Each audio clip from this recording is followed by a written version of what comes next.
আজি আপোনালোকক এই ভিডিঅ'টিত স্বাগতম জনাইছোঁ আৰু ইয়াত আপোনালোকক মই জনাব চেষ্টা কৰিম যিসকলে এবাৰ হায়াৰ ছেকেণ্ডেৰী পাছ কৰিছে বা যিসকলে হায়াৰ ছেকেণ্ডেৰী পাছ কৰি নতুনকৈ এডমিশ্যন লৈছে ডিগ্ৰীত তেওঁলোকৰ কাৰণে তেওঁলোক আটাইতকৈ ইম্পৰ্টেণ্ট এটা কাম যিটো কাম আচলতে সকলোৱে কৰিবই লাগে যিহেতু আপোনালোকে যেতিয়া পাছ কৰিছে চাকৰিৰ বাবে আপোনালোকক দৰকাৰ হ'ব এক্সচেঞ্জ কাৰ্ড গতিকে সেই এক্সচেঞ্জ কাৰ্ডটো আপোনালোকে কেনেকৈ বনাব পাৰিব তাৰ বিষয়ে আপোনালোকক মই দেখুৱাই দিম গতিকে ভিডিঅ'টি শেষলৈকে চাব আৰু যদি আপোনালোক মোৰ চেনেলটো নতুন তেনেহ'লে ছাবস্ক্ৰাইব কৰি কাষত থকা যিটো বেল আইকন সেইটো প্ৰেছ কৰি ৰাখিব চ' আপোনালোকে যিটো এক্সচেঞ্জ কাৰ্ড সেই এক্সচেঞ্জ কাৰ্ডটো বনাবৰ বাবে আপোনালোকে আহিব লাগে সেৱা সেতুৰ যিটো অফিচিয়েল পৰ্টেল sewasetu.assam.gov.in এই ৱেবছাইটটোত আহিব আৰু ইয়াতে আপোনালোকে সাধাৰণতে সেই ছাৰ্ভিচটোৰ কাৰণে এপ্লাই কৰিবৰ কাৰণে যিবিলাক সুবিধা সেই সুবিধাবিলাক লাভ কৰিব চ' ইয়াত আপোনালোকে অহাৰ পিছত আপোনালোকে আচলতে চিটিজেন ছাৰ্ভিচেছ যিটো পাৰ্ট আছে তাত ক্লিক কৰি দিব চিটিজেন ছাৰ্ভিচত ক্লিক কৰাৰ লগে লগে আপোনালোকে আচলতে দেখাই পাব ইয়াত আপোনালোকৰ যিটো এক্সচেঞ্জ কাৰ্ড আচলতে সেই এক্সচেঞ্জ কাৰ্ডৰ যিটো পাৰ্ট সেইটো পাৰ্টটো আপোনালোকে যদি নাপায় তেনেহ'লে আপোনালোকে ইয়াত চাৰ্চতে আপোনালোকে লিখি দিব এক্সচেঞ্জ কাৰ্ড বুলি লিখি দিয়াৰ লগে লগে আপোনালোকৰ ধুনীয়াকৈ আহি যাব গোটেই পৰ্চনটো এক্সচেঞ্জ কাৰ্ড বুলি মাৰিলোঁ মই ইয়াত আৰু মৰাৰ পিছত আপোনালোকে যদি চাই তেতিয়াহ'লে দেখিব ইয়াত বহুত কেইটা আচলতে আপোনালোকৰ পাৰ্ট আহিছে এটা হৈছে re-registration of employment seeker in employment exchange re-registration of employment seeker in employment exchange of for Aadhaar based re-registration of employment seeker in employment exchange দেখিছে আপোনালোকে ইয়াত ভালেকেইটা পাৰ্ট আছে ইয়াত আপোনালোকৰ দৰকাৰ হ'ব যিহেতু আপোনালোকে নতুন বা আপোনালোকে নতুনকৈ যিহেতু বনাব বা নতুনকৈ নাম অন্তৰ্ভুক্ত কৰিব ৰেজিষ্ট্ৰেশ্যন কৰিব আচলতে এমপ্লয়মেণ্ট যিটো এক্সচেঞ্জ কাৰ্ড আছে তাত গতিকে আপোনালোকৰ যিটো 3 number option registration of employment seeker in employment exchange তাত ক্লিক কৰিব প্ৰচিডত ক্লিক কৰাৰ লগে লগে আপোনালোকৰ ওচৰত আহি যাব এই পাৰ্টটো ইয়াতে আপোনালোকৰ গোটেই ৰিকুৱাৰমেণ্ট কি দৰকাৰ হ'ব সেইখিনি আপোনালোকক ইয়াত দিয়া আছে আৰু সকলোবিলাক ডিটেইলছ আপোনালোকে ইয়াত পাই যাব কি আপোনালোকৰ ৰিকুৱাৰমেণ্ট কি লাগিব সেইটো আপোনালোকে চাই ল'ব পাৰে প্ৰথমতে আছে বাৰ্থ চাৰ্টিফিকেট বা এডমিট কাৰ্ড আপোনালোকৰ দৰকাৰ হ'ব তাৰপিছত আধাৰ কাৰ্ডখনটো লাগিবই আধাৰ কাৰ্ডখন আপোনালোকে দিব তাৰপিছত যদি ড্ৰাইভিং লাইচেঞ্চ আছে যদি আছে তেতিয়াহ'লে দিব পাৰে যদি নাই তেতিয়াহ'লে আপোনালোকৰ যিটো ভোটাৰ কাৰ্ড আছে সেয়া দিব পাৰে বা আপোনালোকে বাকী আপোনালোকৰ জমাবন্দী বা তেনেকুৱা ধৰণৰ কাগজ যদি আছে সেয়া দিব পাৰে তাৰপিছত এডুকেশ্যনেল কোৱালিফিকেশ্যন চাৰ্টিফিকেট অৰ্থাৎ আপোনালোকে যিটো পঢ়িছে সেই গোটেই চাৰ্টিফিকেটবিলাক যদি আপোনালোকে হায়াৰ ছেকেণ্ডেৰী পাছ কৰিছে তেতিয়াহ'লে মেট্ৰিকৰ pass certificate marksheet higher secondary marksheet pass certificate এইখিনি আপোনালোকে দিব লাগিব তাৰপৰা কাষ্ট চাৰ্টিফিকেট যদিহে আপোনালোকে SC ST OBC আৰু MOBC বা EWS হয় তেতিয়াহ'লে তাৰপৰা আপোনালোকক এডিশ্যনেল যদি চাৰ্টিফিকেট কিবা আছে সেয়াও দিব পাৰে তাৰপিছত আপোনালোকক কিবা কৰি আছে নেকি তাৰ কাৰণে যদি কৰি আছে তেতিয়াহ'লে তাৰ কাৰণে আপোনালোকে ডকুমেণ্টছ দিব পাৰে যদি নাই কৰা নিদিলেও হ'ব তাৰপিছত এক্সপিৰিয়েঞ্চ চাৰ্টিফিকেট যদি আপোনালোকে কিবা কৰিছিলে তেতিয়াহ'লে এক্সপিৰিয়েঞ্চ নাথাকিলে দিব নালাগে তাৰপিছত নন ক্ৰিমিলেয়াৰ চাৰ্টিফিকেট আপোনালোকক বিচাৰিছে আৰু আধাৰ কাৰ্ড যিহেতু আপোনালোকৰ নন মেণ্ডেটৰী হয় যদিও আধাৰ কাৰ্ড আপোনালোকে দিব লাগিব চ' এইখিনি আপোনালোকক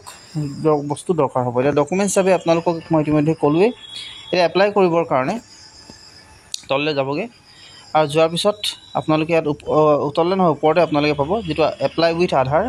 যদি আধাৰ কাৰ্ড আছে তেতিয়াহ'লে আধাৰ কাৰ্ড থকাসকলে ওপৰটো আৰু যদি নাই তেতিয়াহ'লে তলৰটো চ' এপ্লাই উইথ আধাৰ ক্লিক কৰিব ক্লিক কৰাৰ লগে লগে আপোনালোকে ইয়াত প্ৰথম কামটোৱে হ'ব আপোনালোকে চাইন ইন কৰি লোৱা চাইন ইনটো কৰিবৰ কাৰণে আপোনালোকে যিহেতু চিটিজেন গতিকে চিটিজেনত লগ ইন কৰি দিব লগ ইন কৰাৰ পাছত আপোনালোকৰ ওচৰত আহি যাব ইয়াৰ যিসকলে ইয়াত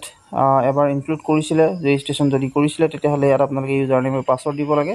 আৰু যদি কৰা নাই তেতিয়াহ'লে আপোনালোকে নতুনকৈ কৰি ল'ব নতুনকৈ কৰিবৰ কাৰণে ইয়াত ৰেজিষ্ট্ৰেশ্যন বুলি পাব দেখিছে new user sign up for merit পেহচান এনেকৈ বুলি আছে ইয়াত আপোনালোকে ক্লিক কৰি দিব ক্লিক কৰাৰ লগে লগে আপোনালোকে আহি যাব এই পেজটোত এইটো পেজটো আপোনালোকে ফিল আপ কৰিব মোবাইল নম্বৰ দিব OTPটো জেনেৰেট কৰি ল'ব তাৰপিছত এটা নাম দিব জেণ্ডাৰ কি হয় সেইটো দিব ডেট অফ বাৰ্থ দিব পাৰ্চনেল মেছেজ কিবা এটা টাইপ কৰিব ইউজাৰ নেম আপোনালোকে চিলেক্ট কৰি ল'ব লাগিব নিজৰ পাছৱৰ্ড চিলেক্ট কৰিব কনফাৰ্ম পাছৱৰ্ড আছে আপোনালোকে আকৌ পাছৱৰ্ডটো দুবাৰ দি তলত যিটো বক্স আছে তাত ক্লিক কৰি চাইন আপ কৰি ল'ব মোৰ যিহেতু অলৰেডি ইয়াত মই ইনক্লুড কৰি থৈছোঁ গতিকে মই সেইটো দি লৈছোঁ তাৰপিছত আপোনালোকক পিছৰ যিখিনি ষ্টেপছ আছে সেইখিনি মই আপোনালোকক দেখুৱাবলৈ চেষ্টা কৰিছোঁ আপোনালোকৰ ওচৰত যেতিয়া লগ ইন কৰিব লগ ইন কৰাৰ পিছত আপোনালোকে এনেকৈ পেজটো আহিব ইয়াত আপোনালোকে আকৌ সেই পেজটো গুচি যাবগৈ যিটো আহিছিলে গতিকে আপোনালোকে তেতিয়া কি কৰিব ইয়াতে যিটো পাৰ্ট পাব আচলতে ইয়াতে ক্লিক কৰি দিব 3 ডটত ছাৰ্ভিচেছত যাবগৈ যোৱাৰ লগে লগে আপোনালোকে ইয়াত লিষ্ট অফ ছাৰ্ভিচেছ পাবগৈ কি আছে আচলতে ছাৰ্ভিচকেইটা সেইকেইটা আপোনালোকে দেখিবলৈ পাব আৰু ইয়াতে আপোনালোকে ছাৰ্চত যাবগৈ তাতে লিখি দিব এক্সচেঞ্জ কাৰ্ড এক্সচেঞ্জ লিখাৰ লগে লগে আপোনালোকে ইয়াত আহি যাব সম্পূৰ্ণ এক্সচেঞ্জ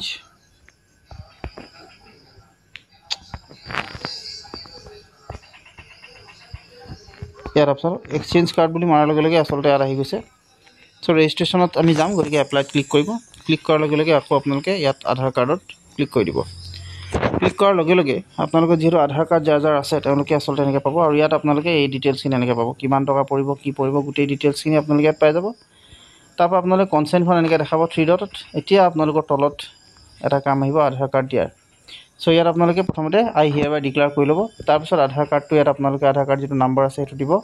আধাৰ কাৰ্ডত যিটো নাম আছে সেইখিনি আপোনালোকে ইয়াত তলত দি দিব। দি দিয়াৰ লগে লগে আপোনালোকৰ যিটো এই পেজটো আচলতে এই পেজটোৰ কামখিনি সম্পূৰ্ণ হ'ব। অৰ্থাৎ ইয়াৰ আপোনালোকে আধাৰ কাৰ্ড দিয়াৰ লগে লগে নেক্সট পেজলৈ আপোনালোকে সোমাই যাব। তাত আপোনালোকৰ যিখিনি ডাটা